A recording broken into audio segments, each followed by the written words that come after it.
reference was good. His was better. Hello, Gotham, and welcome to the Gotham Knight channel. I am your host, the Gotham Knight himself, and we are going to dive into a little bit of news today. One I never thought would ever come. However, it's going to happen. And I can't believe it. This is something I read. So I got this from Comic Book Resources. And another mutual Batman friend let me know about this. And I had no idea that this was going to be a thing. But apparently it is. And I want you guys to keep informed. Because if this is something that you want to be a part of, it's gonna happen. Okay, so be prepared. So here's what the article in the trend said. Batman fans are preparing to release the Schumacher cut trend. That's right. So release the Schumacher cut trend is gonna be on social media next week. So here is, and as I record this, it is June 9th. Here's what the article says. Fans of Joel Schumacher are planning to have a trending event on June 16th to get the hashtag release the Schumacher cut trending to help get enough publicity to push Warner Brothers to agree to release the director's cut of Joel Schumacher's 1995 hit film, Batman Forever. Obviously, with the success of Release the Snyder Cut campaign that saw Zack Snyder's version of the 2017 Justice League movie come to fruition, here's where fans have been boldly taking on to try to get the director's cut for Batman Forever. And here's the thing.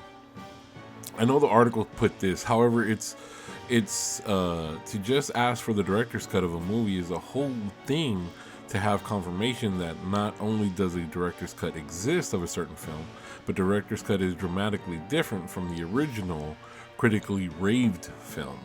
Now, Batman Forever was, at the time, it's a successful film. And here's the thing. From the Tim Burton films, and I'm giving my perspective because I grew up during that time. Tim Burton had a very dark gray tone in artistic filming. They wanted Joel Schumacher to come in and add that little 1966 zing, but still have a bit of the Tim Burton success. So he made it more colorful. He came in and made it more colorful, and that's where the film took place, and it was noticeably different. If you were a fan of Tim Burton from this time to where Joel Schumacher took over, you knew the change had already happened. Now, it wasn't a total bad film at the time. What was bad was the bat nipples, as we talk about. But apparently, there are Batman fans that have that no issue, right? So to each their own, and I am with you. If this is about Batman, and if there's something like this exists, I would be down to see that. I would definitely love to see Joel Schumacher's version of Batman Forever if he had one.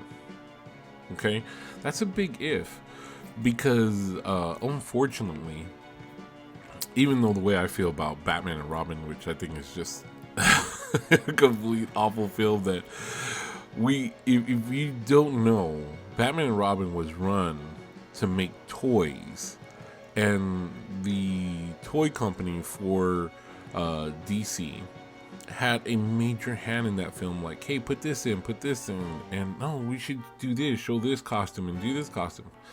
It was really bad. So if Joel Schumacher has a cut of Batman Forever, I would love to see it. Here's the thing. Unfortunately, Joel Schumacher passed away in 2020, in June of 2020, actually a year. So I think that's why they're trying to get this trending, because it was a year now that Joel Schumacher has passed away. Now,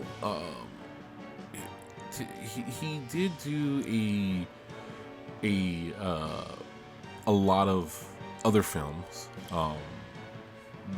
but we are talking about the Batman films because this is a Batman channel. So there's a Twitter hashtag out there. Well, Twitter, if you want to follow him, is called Cut Schumacher, at Cut Schumacher, and they posted that it exists on June 16th at 10 a.m. Eastern Standard Time. We fight for Joel Schumacher. Release the Schumacher cut. I don't know if it exists. This person seems to know that it exists, and I am all for it. I have met Joe Schumacher. I thought he was a wonderful man, a very energetic person, and who, of course, if you know me, I hold nothing back. And I told him straight up about the Batman and Robin, and he also confirmed what happened. So I don't blame the man as far as a director, because I mean, he was getting paid to do it. It was unfortunate that the studio let a toy company basically take over Batman and Robin and pretty much kill the franchise at that point. And we had to wait till 2005's Batman Begins for Batman to come back. But here's what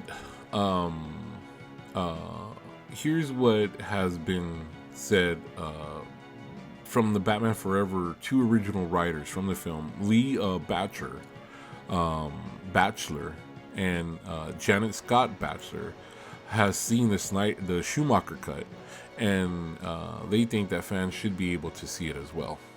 And when I read that part, I was like, okay, yeah, if Schumacher had a cut of Batman Forever that was different than the release, I'm totally down for that. And here's the thing.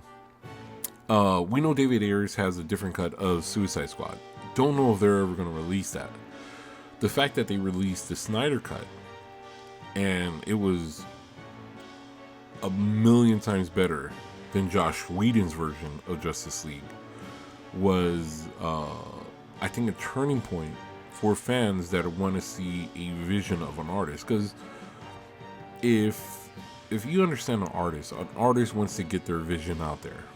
And directors, even though they don't have paint brushes, they have the artistic ability to tell a story. And that artistic format is being a director and putting that together, which is also a very hard job. I am totally behind this. If Joe Schumacher had a different cut of Batman Forever, I would love to see it. I'm pretty sure maybe Val Kilmer would want to see this, and the rest of the group would want to see this. So, all right, let's do it, guys. June 16th. Let's make it a trending event. Release the Schumacher cut, and that way we can return to a bit of yesterdays and see the Schumacher vision for Batman Forever. So, and maybe, who knows, maybe it had a little bit more of the Tim Burton stuff that was supposed to come out that Tim was supposed to do before Warner Brothers let him go, or took him off the project, basically. So yeah, guys, that's your bit of news today. So let's we're gonna go ahead and get this trending. Let's do it. Let's do it for Joel Schumacher. Like I said, a year ago he passed away. It's a way to honor a person like this who was involved in the Batman mythos and universe. So let's do it. All right, I'm in. You got the Gotham Knight in. I'm gonna be helping trending the release the Schumacher cut. Let's go. Let's do it. All right, guys. Have a wonderful day out in Gotham City, and we'll see you guys later. Take care.